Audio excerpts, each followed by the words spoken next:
ರೈತರ 26,000 ಕೋಟಿ ಸಾಲ ಮನ್ನಾ ಮಾಡಿದ್ರು. ನಮ್ಮ ಮೈಸೂರು ಜಿಲ್ಲೆ ಒಂದಕ್ಕೆ 500 ಕೋಟಿ ಸಾಲ ಮನ್ನಾ ಆಗಿದೆ. ಮೈಸೂರು ಜಿಲ್ಲೆ ಒಂದೇ ಜಿಲ್ಲೆಗೆ 500 ಕೋಟಿ ರೈತರ ಸಾಲ ಮನ್ನಾ ಆಗಿರ್ತಕ್ಕಂಥದ್ದು. ಇಲ್ಲಿ ಆಗಿರ್ಬೇಕು. ಎಷ್ಟು ಜನಕ್ಕಾಗಿದೆ ಸಾಲ ಮನ್ನಾ? ಕುಮಾರಣ್ಣವ್ರು ಮುಖ್ಯಮಂತ್ರಿಗಳಾಗಿದ್ದಂಥ ಸಂದರ್ಭದಲ್ಲಿ 1 ಲಕ್ಷ, 2 ಲಕ್ಷ, 25,000, 50,000, 26,000 ಕೋಟಿ ಸಾಲ ಮನ್ನಾ ಆಗಿದೆ. ಬಹುಶಃ ಇವತ್ತು ನಾವೇನೋ 2,000 ರೂಪಾಯಿ ಕೊಡ್ತೀವಿ, ಬಸ್ ಫ್ರೀ ಕೊಡ್ತೀವಿ, ಕರೆಂಟ್ ಫ್ರೀ ಕೊಡ್ತೀವಿ, ಎಲ್ಲ ಹೇಳಿದ್ದೇ ಆಯ್ತು. ನಮ್ಮ ರೈತ ತಲೆ ಮೇಲೆ ಬರೆ ಎಳೆದಿದ್ದೇ ಆಯ್ತು. ಈ ರೀತಿ ಪರಿಸ್ಥಿತಿ ನಮ್ಮ ರಾಜ್ಯದಲ್ಲಿ ಇದೆ. ನಮ್ಮ ರಾಜ್ಯದಲ್ಲಿ ರೈತರು ಏನಾದರೂ ಉದ್ಧಾರ ಆಗಬೇಕು ಅಂತ ಹೇಳಿದ್ರೆ ಕುಮಾರಣ್ಣ ಅವರು ಈ ರಾಜ್ಯದ ಮುಖ್ಯಮಂತ್ರಿ ಆದರೆ ಮಾತ್ರ ನಮ್ಮ ರಾಜ್ಯದ ರೈತರಿಗೆ ಉಳುಗಾಲ. ಇವತ್ತು 2028ಕ್ಕೆ ನಿಮ್ಮೆಲ್ಲರ ಒಂದು ವಿಶ್ವಾಸವನ್ನು ವರ್ಣ ವಿಧಾನಸಭಾ ಕ್ಷೇತ್ರದಲ್ಲಿ ನಿಮ್ಮ ವಿಶ್ವಾಸವನ್ನು ಗಮನಿಸಿದ್ರೆ 2028ಕ್ಕೆ NDA JDS ಹಾಗೂ ಬಿಜೆಪಿ ಪಕ್ಷದ ಮೈತ್ರಿ ಸರ್ಕಾರ 100ಕ್ಕೆ 100 ಸರ್ಕಾರ ಬರುತ್ತೆ. ಕುಮಾರಣ್ಣ ಅವರು ಮುಖ್ಯಮಂತ್ರಿ ಆಗಬೇಕು ಅಂತಕ್ಕಂಥದ್ದೇ ನಿಮ್ಮೆಲ್ಲರ ಆಶಯ ಇದೆ. ಅದು 100ಕ್ಕೆ 100 ಆಗುತ್ತೆ ಅಂತಕ್ಕಂಥ ಮಾತನ್ನ ಈ ಸಂದರ್ಭದಲ್ಲಿ ಹೇಳ್ತಾ, ಕುಮಾರಣ್ಣ ಅವರು ಈ ದೇಶದ ಮಂತ್ರಿಗಳಾಗಿದ್ದಾರೆ. ನಾನು ಈ ಸಂದರ್ಭದಲ್ಲಿ ವೇದಿಕೆ ಮುಖಾಂತರ ಹೇಳಲಿಕ್ಕೆ ಬಯಸ್ತೇನೆ. ಆಂಧ್ರ ಪ್ರದೇಶದ ಚಂದ್ರಬಾಬು ನಾಯ್ಡು ಅವರ ಸುಪುತ್ರ ನಾರಾ ಲೋಕೇಶ್ ರವರು, ಬಹುಶಃ ನೀವು ನೋಡಿದ್ದೀರಿ, ನಾನು ನೋಡಿದ್ದೀನಿ. ಅವರೊಂದು ಹೇಳಿಕೆ ಕೊಟ್ಟಿದ್ದಾರೆ. ಕುಮಾರಣ್ಣ ಅವರು ಈ ದೇಶದ ಮಂತ್ರಿಗಳಾಗಿರ್ತಕ್ಕಂಥದ್ದು ದಕ್ಷಿಣ ಭಾರತದ ರಾಜ್ಯಗಳಿಗೆ ಸುದೈವ ಅಂತಕ್ಕಂಥ ನಮ್ಮೆಲ್ಲರ ಅದೃಷ್ಟ ಅಂತಕ್ಕಂಥ ಮಾತನ್ನ ನಾರಾ ಲೋಕೇಶ್ ಅವರು ಹೇಳಿದ್ದಾರೆ.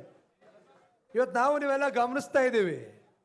ಕುಮಾರಣ್ಣ ಅವರು ದೇಶದ ಬೃಹತ್ ಕೈಗಾರಿಕೆ ಸಚಿವರಾಗಿದ್ದಾರೆ, ಉಕ್ಕು ಖಾತೆ ಸಚಿವರಾಗಿದ್ದಾರೆ. ಮಂಡ್ಯದಲ್ಲಿ ಕೈಗಾರಿಕೆಗಳನ್ನ ಸ್ಥಾಪನೆ ಮಾಡಬೇಕು, ರಾಜ್ಯದ ಬೇರೆ ಬೇರೆ ಕಡೆ ಸ್ಥಾಪನೆ ಮಾಡಬೇಕು, ಕೈಗಾರಿಕೆಗಳನ್ನ ನಮ್ಮ ಯುವಕರಿಗೆ ಉದ್ಯೋಗಾವಕಾಶಗಳನ್ನ ಕೊಡಬೇಕು ಅಂತಕ್ಕಂಥ ಆಸಕ್ತಿಯನ್ನ ಇಟ್ಕೊಂಡಿದ್ದಾರೆ. ಆದರೆ ಇಡೀ ದೇಶದ ಎಲ್ಲ ಮುಖ್ಯಮಂತ್ರಿಗಳು ಕುಮಾರಣ್ಣ ಅವ್ರನ್ನ ಭೇಟಿ ಮಾಡಿ ನಮ್ಮ ರಾಜ್ಯಕ್ಕೆ ಕೈಗಾರಿಕೆಗಳನ್ನ ಕೊಡಿ, ನಮ್ಮ ರಾಜ್ಯಕ್ಕೆ ಉದ್ಯೋಗಾವಕಾಶಗಳನ್ನ ಕಲ್ಪಿಸ್ಕೊಡಿ ಅಂತಕ್ಕಂಥ ಮನವಿಯನ್ನ ಮಾಡ್ತಾ ಇದ್ದಾರೆ. ಆದರೆ ನಾನು ಹೇಳ್ತಕ್ಕಂಥದ್ದು ಇಷ್ಟೇ, ನಮ್ಮ ರಾಜ್ಯದಲ್ಲಿ ಅಧಿಕಾರದಲ್ಲಿರ್ತಕ್ಕಂಥ ಇದೇ ಕ್ಷೇತ್ರದ ಮಾನ್ಯ ಮುಖ್ಯಮಂತ್ರಿಗಳು, ನಮ್ಮ ಇಡೀ ರಾಜ್ಯ ಸರ್ಕಾರ ಯಾವತ್ತೂ ಸಹ ಕುಮಾರಣ್ಣ ಅವ್ರ ಬಳಿ ಚರ್ಚೆನೆ ಮಾಡಿಲ್ಲ. ನಮ್ಮ ರಾಜ್ಯದ ಯುವಕ ಮಿತ್ರರಿಗೆ ಉದ್ಯೋಗಾವಕಾಶಗಳನ್ನು ದೊರಕಿಸ್ಕೊಡೋ ನಿಟ್ಟಿನಲ್ಲಿ ಚರ್ಚೆನೆ ಮಾಡಲಿಕ್ಕೆ ಸಾಧ್ಯ ಆಗಿಲ್ಲ. ಇದು ನಮ್ಮ ದುರ್ದೈವ ಅಂತ ಹೇಳಲಿಕ್ಕೆ ನಾನು ಬಯಸ್ತೇನೆ. ಜೊತೆಗೆ ಕುಮಾರಣ್ಣ ಅವರು ಇಡೀ ದೇಶವನ್ನ ಸುತ್ತಬೇಕಾಗಿದೆ. ಇಡೀ ದೇಶದ ಬೃಹತ್ ಕೈಗಾರಿಕೆ ಉಕ್ಕು ಖಾತೆಯಲ್ಲಿ ಬಹಳ ಪ್ರಾಮಾಣಿಕವಾಗಿ ನಿಷ್ಠೆಯಿಂದ ಕೆಲಸವನ್ನು ನಿರ್ವಹಿಸ್ತಾ ಇದ್ದಾರೆ. ಆಂಧ್ರದಲ್ಲಿ, ನಮ್ಮ ಕರ್ನಾಟಕದಲ್ಲಿ ಮುಚ್ಚೋಗಿರ್ತಕ್ಕಂಥ ಕೈಗಾರಿಕೆಗಳನ್ನ ತೆರೀಲಿಕ್ಕೆ ಪ್ರಾಮಾಣಿಕವಾಗಿ ಪ್ರಯತ್ನವನ್ನು ಮಾಡ್ತಾ ಇದ್ದಾರೆ. ಇದೇ ಸಂದರ್ಭದಲ್ಲಿ ನಮ್ಮ ರಾಜ್ಯದಲ್ಲಿ ಇಡೀ ಕರ್ನಾಟಕ ರಾಜ್ಯವನ್ನ ಸುತ್ತಿ ಇವತ್ತೇನು ಮಾನ್ಯ ಮುಖ್ಯಮಂತ್ರಿಗಳು 2 ಸೀಟು 3 ಸೀಟು ಅಂತ ಹೇಳ್ತಿದ್ರು, 71 ವಿಧಾನಸಭಾ ಕ್ಷೇತ್ರದಲ್ಲಿ ಜನರೊಂದಿಗೆ ಜನತಾದಳ ಕಾರ್ಯಕ್ರಮವನ್ನು ಮಾಡಿ ಎಲ್ಲ ವಿಧಾನಸಭಾ ಕ್ಷೇತ್ರದಲ್ಲೂ ಸಹ ಇನ್ನೂ ಕಾರ್ಯಕರ್ತರು ಕರೀತಾ ಇದ್ದಾರೆ.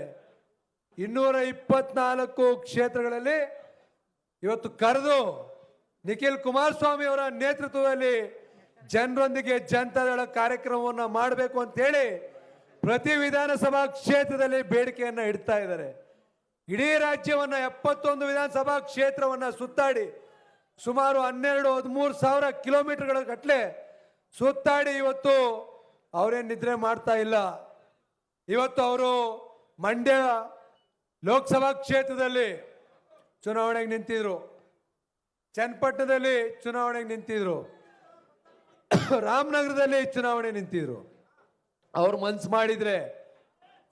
ಮಾಡಿದ್ರೆ ಮಂಡ್ಯ ಲೋಕಸಭಾ ಕ್ಷೇತ್ರದಲ್ಲಿ ಏನು ಬೈ ಎಲೆಕ್ಷನ್ ನಡೆದಿತ್ತು ಅವತ್ತು ಸರ್ಕಾರ ಇತ್ತು. ರಾಮನಗರ ಕ್ಷೇತ್ರದಲ್ಲಿ ಬೈ ಎಲೆಕ್ಷನ್ ನಡೆದಿತ್ತು. ಅವತ್ತು ನಮ್ಮ ಸರ್ಕಾರ ಇತ್ತು. ಅವ್ರು ಮನ್ಸು ಮಾಡಿದ್ರೆ ಅವತ್ತೇ MP ಆಗ್ಬೋದಾಗಿತ್ತು, MLA ಆಗ್ಬೋದಾಗಿತ್ತು. ನಮ್ಮ ಪಕ್ಷ ಕಷ್ಟ ಕಾಲದಲ್ಲಿ ಇದ್ರೂ ಸಹ ನಮ್ಮ ಪಕ್ಷದ ಕಾರ್ಯಕರ್ತರನ್ನ ಮುಜುಗರಕ್ಕೆ ಸಿಲುಕಿಸಬಾರದು.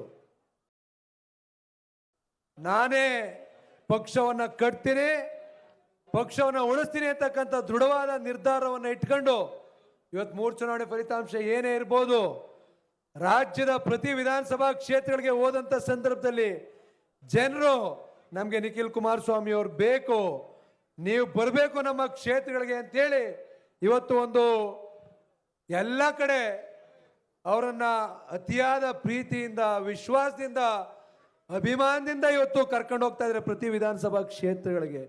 ಪಕ್ಷಕ್ಕೋಸ್ಕರ